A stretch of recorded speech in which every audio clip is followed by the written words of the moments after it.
Hey everybody, I'm Mama Baird and welcome back to my channel. Today we are going to be re-canning some bulk condiments. I have ketchup and I have relish, so make sure you stay tuned to see how we do it. So what I'm going to be doing, I got a giant bag here of relish that I received from the food bank, and I'm going to process this into smaller containers. One of the ways that you can save money is buying in bulk. I have the relish, I have a dented can of marinara. One thing you do want to worry about with dented cans is that you can get botulism if they're pierced and they got air in there. So that's one of the reasons why I'm reprocessing this into smaller containers, so to make sure that it's safe. I also have a crap ton of ketchup. My son it came in a bag just like that relish, and my son dropped it and we lost some of it on the floor. So I was like, well, it's time to reprocess this. So we're gonna do ketchup, relish, and marinara sauce. So stay tuned. One of the things I wanted to talk to you guys about was reusing glass jars. This is one that I had some roasted red peppers in. The seals in these are just like the ball ones you would get. So you can see it's got that rubber seal around it, and this will reseal just fine. This is classified as rebel canning, reusing jars, because this is not suggested by the USDA that you do this. So can at your own risk. If you're not comfortable reusing jars like these, then you can just do a regular canning jar and a fresh lid and do it that way. Whatever you're comfortable. I have no problem reusing these jars. I have done these for my jellies and they work just fine. So today is all about being a rebel, and that's what we're gonna do. So I'm gonna show you how to reuse old jars with bulk condiments to save yourself some money. All right, let's do the ketchup first. So I'm gonna get all my jars set up, and then I'll show you what we're gonna do. All right, so I'm not going to heat up this ketchup or anything, just put it in at room temperature. This is something you don't need any special equipment, like having a water bath canner is beneficial, but it's not necessary. You can use any deep pot. As long as you have a towel down or something, then you are good to use any kind of pot. All right, and the same with any other canning, you want to make sure you wipe your rims with vinegar to make sure that there's no debris on there, so you get a good seal. Even reusing jars, you want to do this. So, I got bell pepper jars here, I got salsa jars here, I have pickle jars here. Pretty much any jar that has a seal that you can pop open, you can reuse. One way I like to get all these is I'll watch Facebook Marketplace and someone will be like, hey, I got jars for free, and it's a bunch of pickle jars and stuff, and I'll snatch those up. And you can, you probably want to recan vegetables because they could get mushy. Some vegetables, corn's usually fine. But condiments, absolutely, and these are all acidic. All right, and then we're just going to put our lids on.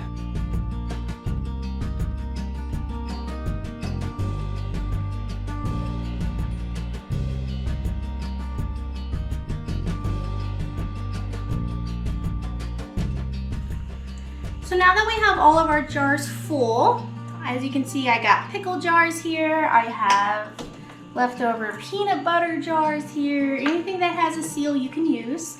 Here's a roasted red pepper jar, some salsa jars. We're just gonna load this in a water bath canner, normally like we would. You want the water to at least be an inch above the top of the lid. I'm just gonna go till my canner is full. Don't know how many it'll hold.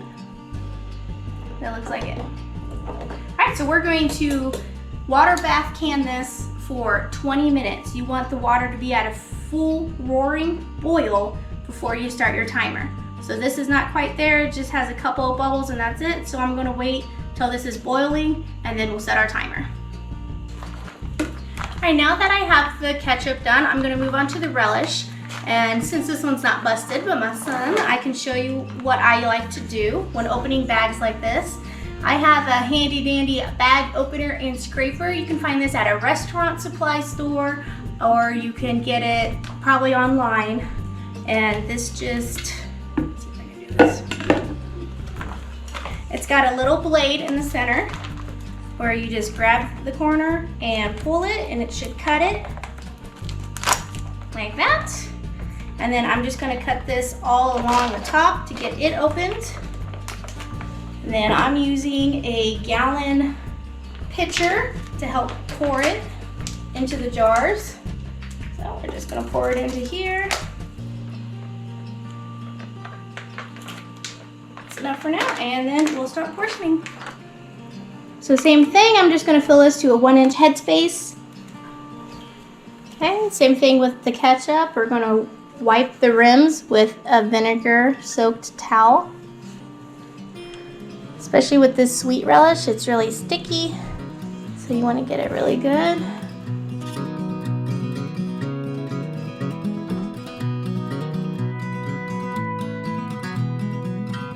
And these ones you wanna do fingertip tight. And then you're gonna process these for the same time as the ketchup, 20 minutes. Are you as sweet on me as I am on this relish? Then make sure you like this video, subscribe to my channel, and press that notification bell so you can keep seeing every time I upload a video. Thanks, guys. So both my canners are at a roaring boil, so I'm gonna set my timer for 20 minutes and we're gonna process the relish and the ketchup. And while that's doing, I'm gonna go ahead and open up this marinara sauce and do the same thing. When I opened it, I heard the psst, which is good. That's how you know that it still has a seal. Since it's dented, there's a possibility that it could have gotten punctured, but doing that can and hearing that psst, same thing as when you open a jar, you hear that, that's the air releasing. So that means that these are good to go. This can's good to go, no air got into it. All right, got it open. Oh, it smells good. So this is marinara sauce. So again, pour it into my pitcher.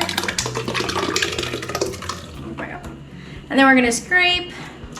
Spatula is your best friend. Like, get all that product out. You paid good money for this stuff. You don't wanna just throw it away. Scrape it all out. All right, same as before, we're just gonna fill them up to 1-inch headspace.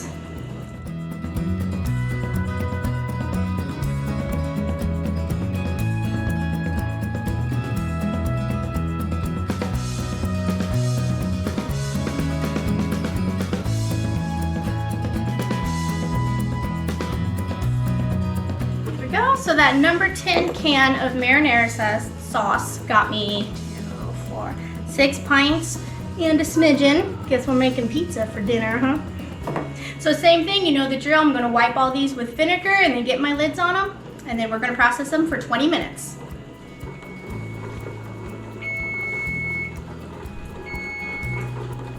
All right, there's our timer. We're gonna turn this off. Every time you lift up your pot lid, make sure you lift it away from you so that steam doesn't get you. And then our ketchup is done. So it's best, I'm probably gonna let this sit in here for 5 minutes just to kind of cool down and come to not be so hot. So these have been cooling in here for 5 minutes, so I'm going to take them out. Perfect, beautiful ketchup. There's our ketchup, and now we'll do the same thing with the relish. Make sure you open it away from you. Good, and that's all waiting to go in the canner. So let's get this all switched out. All right, I got the next round going. In this pot is the rest of the relish, and then in here is our marinara. As you can see, the water doesn't cover over it, and you want at least 1 inch of water over these. So I'm gonna add some hot water to these, and then we're not gonna start our processing time until they come to a complete boil. So my camera cut out there for a minute. You missed the last part of it, but we just pulled these out after they were in the water for 20 minutes. You turn off the heat, let them cool for about 10, pull them out of the water, and it's been 24 hours later, and we're gonna see what sealed and what didn't. I'm sure you're just as curious as me. So these are all of our relishes over here, and all the jars that we reused. That's sealed. You can tell by having the dimple is down. If it would up, it would be make a clinking noise like this. This relish did not seal. So this is one. It was actually one of the ones with the new lid. And I don't know why I didn't, but that's how you can tell, is because that comes up and down. So this is still good even after the 24 hours of it sitting. So this went into the fridge, and we will have a thing of sweet relish for that. And then this tostada one, that one did not seal. So one of the ketchups, and then this ketchup also in the salsa container did not seal. But there was one in another salsa one that's exactly the same that did seal. I only had 3 not seal. 2 of them are the reusable jars and one of them was a new one. So a little interesting fact. All my ketchups here, my peanut butter jars I reuse. I don't know if you have this Adams brand where you are, but their jars you can reuse. And these are peanut butter that I get on my wick, so I make sure I grab these so I also get a free jar with that. The red pepper strips jar, that one works just fine. And then I have all my marinara jars, they all sealed. And this jar I actually reused, and I have used this jar 3 times. I have used this to either a water bath or pressure can, and it sealed. Is that recommended? No. It's your call, your kitchen, your rules, you know, that kind of thing. I know now with the canning shortage and nothing's really guaranteed, that I would like to find out now before I have to if I can reuse these jars. And that way later on, if I can't have any access to lids or there's none available, you can reuse your jars, you can reuse your lids if that's all you have. It's better to know now so you can know for the future. Now to store these, the ones with the rings on them, you're going to take your ring off. You don't want to store it with the ring on. That way it could create a false seal and then this product would be bad and you wouldn't know it. So take your ring off. You're going to wipe really well around the rims with soapy water. Make sure, especially because this is sweet and sticky, make sure there's no sugar or any kind of residue on there. I'm going to write what it is, the year, the date, whatever you would like to write on there, and put it on your shelf.